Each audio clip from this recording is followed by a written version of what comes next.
अस्सलामुअलैकुम दोस्तों की हाल ठीक हो तबीयत से ठीक है। ਤੁਸੀਂ ਵੇਖਦੇ ਪਏ YouTube ਚੈਨਲ ਵੇਲਾ ਆਰਾਈ ਤੇ ਮੈਂ ਚੌਧਰੀ ਅਹਿਮਦ ਹਸਨ ਤੇ ਅੱਜ ਦਾ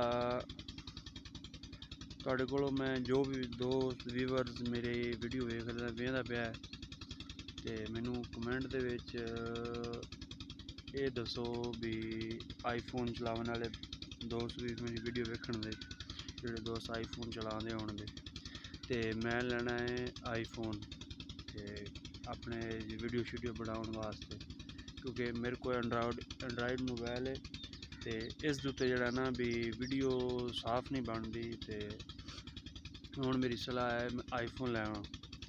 आईफोन लैन की सलाह है तो जोड़ा भी दोस्त आईफोन चलांदा होवे मैनू कमेंट दे विच ये दसे भी केड़ा आईफोन लवो भी चंगा है होवे भी सस्ता है मैं 40-50 हज़ार का होवे ते होवे भी चंगा साफ सुथरा रिजल्ट वाला होवे कि मैं पहली बार लेना है मैनू नहीं पता भी केड़ा मोबाइल चंगा है तो केड़ा नहीं चंगा।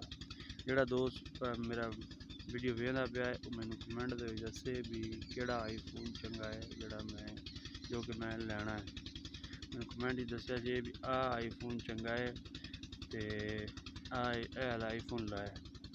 ओके अल्लाह हाफिज़। तो तुसी साडे चैनल में सबसक्राइब तो वीडियो में लाइक शेयर लाजमी करो ताकि आने वाली वीडियो तक लाजमी पहुँच सके। तो अगली वीडियो आवेगी आईफोन की इंशाअल्लाह मैनू कमेंट च लाजमी दस्या जे।